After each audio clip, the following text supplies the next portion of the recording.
सोलापूर येथील चिराग अली कब्रस्तान ट्रस्टतर्फे ईद मिलन कार्यक्रमाचे आयोजन करण्यात आले होते। या कार्यक्रमात नुकतेच निवडून आलेल्या नगरसेवकांसह विविध समाजसेवकांचा सत्कार करण्यात आला। चिराग अली कब्रस्तानचे ट्रस्टी आणि बकर कसाब जमात यांच्या संयुक्त विद्यमाने समाजातील सर्व जाती धर्मातील नागरिकांसाठी ईद मिलनचा कार्यक्रम चिराग रेसिडेन्सी येथे आयोजित करण्यात आला होता। या कार्यक्रमाप्रसंगी सोलापुरातील महानगरपालिकेत निवडून आलेल्या नगरसेवकांनी उपस्थिती लावली होती। या कार्यक्रमाच्या निमित्ताने त्यांचा सत्कार करण्यात आला।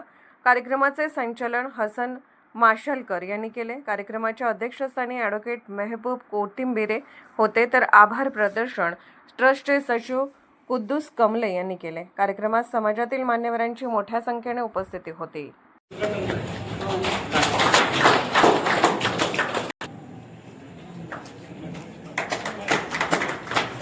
नगरसेवक अकीला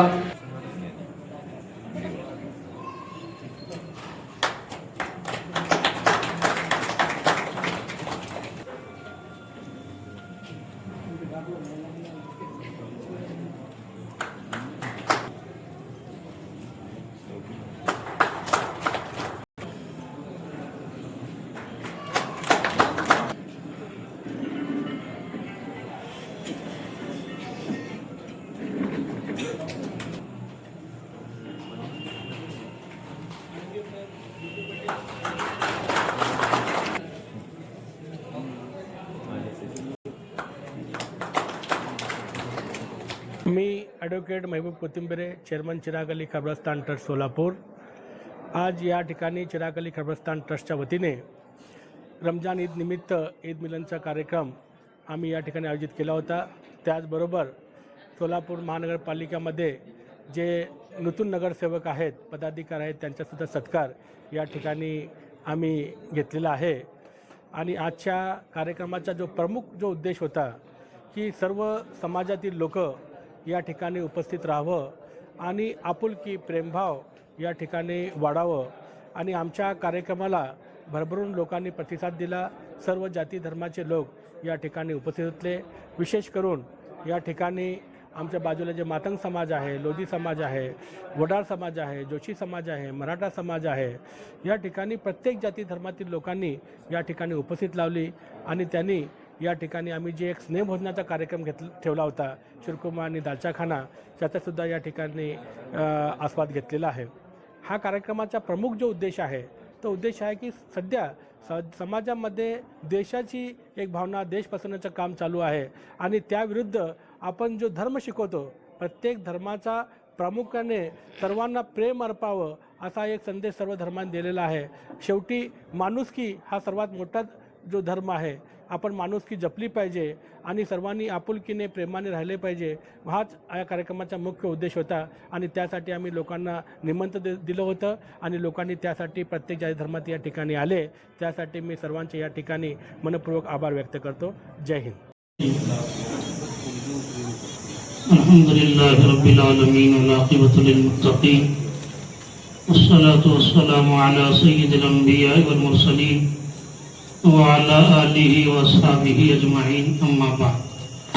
तत्वज्ञान सांगणारा धर्म नाही। इस्लाम ही एक समाज क्रांती। इस्लामचा जन्म मुळात शोषितांना शोषणापासून मुक्ती मिळवून देण्यासाठी, वंचितांना न्याय मिळवून देण्यासाठी, समानतेच्या प्रस्थापनेसाठी, लैंगिक विषमता दूर करण्यासाठी झालेला आहे। ज्या काळामध्ये इस्लामचा जन्म झालाय ती परिस्थिती जर समजून घेतली तर इस्लामचं सामाजिक परिवर्तनातलं महत्व आपल्याला समजून येईल। वर्तमान काळातल्या काही गोष्टींमुळे आपल्याला असं वाटायला लागतं नमाज पठण करणं, नामजप करणं, दाढी वाढवणं, टोपी बाळगणं या गोष्टी म्हणजेच इस्लाम आहे। हा इस्लामचा अतिशय छोटासा भाग आहे। बाकीचा इस्लाम जो सातत्यानं दुर्लक्षित केला गेलाय किंवा चर्चेला गेला नाही, तो इस्लाम हा सामाजिक न्यायाचं तत्वज्ञान सांगणारा आहे। प्रेषितांच्या जीवनाची सुरुवात किंवा प्रेषितांच्या जीवनामध्ये सामाजिक परिवर्तनवादी विचारांची जी सुरुवात आहे ती हिरकुल फुदूल नावाच्या करारापासून आहे। जो करार मक्का शहरातल्या मजुरांना आणि विस्थापित व्यापाऱ्यांना न्याय मिळवून देण्यासाठी मक्का शहरातल्या तरुणांना एकत्रित करून प्रेषितांनी प्रेषितत्व मिळण्याआधी घडवून आणलं होतं. त्याच्यानंतर प्रेषितांनी जो विचार सांगितला त्या विचारामुळे त्यांना मक्का शहर सोडायची ज्यावेळेस वेळ आली त्यावेळेस त्यांच्या सोबत जे सहकारी होते, ज्यांनी त्यांच्या सोबत इस्लामी विचार स्वीकारला म्हणून मक्का सोडून मदिनेकडे स्थलांतर केलं, त्या सहकार्यांमध्ये 90% संख्या ही मजुरांची, गुलामांची आणि ज्या कबिल्यांना निम्नवर्णीय निम्नवर्गीय म्हणून हिणवलं गेलं होतं अशा लोकांची होती. आणि मदिना शहरामध्ये गेल्यानंतर ही प्रेषितांनी जी भूमिका मांडली आहे सुरुवातीला, ती भूमिका आर्थिक समानतेच्या समतेच्या विचारांची आहे. जगातली पहिली राज्यघटना म्हणून मिसाके मदिना नावाचा करार ओळखला जातो. त्या मिसाके मदिना या करारामध्ये संपूर्ण करार जर तुम्ही काढून बघितला तर कुठेही असं नाहीये की नमाज इतक्या वेळेस पठण केली पाहिजे, कुराण इतक्या वेळेस पठण केलं पाहिजे. ज्या अधिकारांची किंवा करारांची चर्चा केली गेली आहे मिसाके मदिना या करारामध्ये, तुम्ही व्यापार कशा पद्धतीनं करायचा, व्याजाचा व्यवहार आम्ही का निषिद्ध मानतो, जीवनातली समता आम्ही कशा पद्धतीनं स्थापित करणार आहोत, या सगळ्या गोष्टी सांगितल्या. मिसाके मदिना करारामध्ये मदिना या बाजारपेठेमध्ये जी व्यवस्था सांगितली गेली आहे ती व्यवस्था नेमकी काय आहे. प्रेषितांनी मदिना या बाजारपेठेची सूत्र हाती घेण्याआधी जी वजन मापाची पद्धत होती ती पद्धतच जर आपण समजून घेतली तर ती किती अन्यायकारक होती.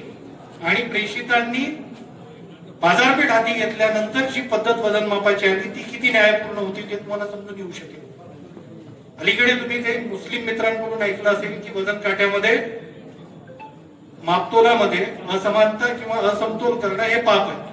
पण त्याच्या मागची जी कारण आहे ती मिसाके मदिना या राज्यघटनेमध्ये दडलेली आहे. प्रेषितांनी ज्यावेळेस बाजारपेठेची सूत्र हाती घेतली त्यावेळेस मदिना शहरामध्ये बाजारपेठेतले व्यापारी काय करायचे, शेतकऱ्याकडून माल जर खरेदी करायचा असेल 1500 ग्रामचा दगड 1 किलोचा दगड म्हणून वापरायचे आणि खरेदी केलेला माल विकायची ज्यावेळेस वेळ यायची त्यावेळेस 700 ग्रामचा दगड 1 किलो म्हणून वापरायचे.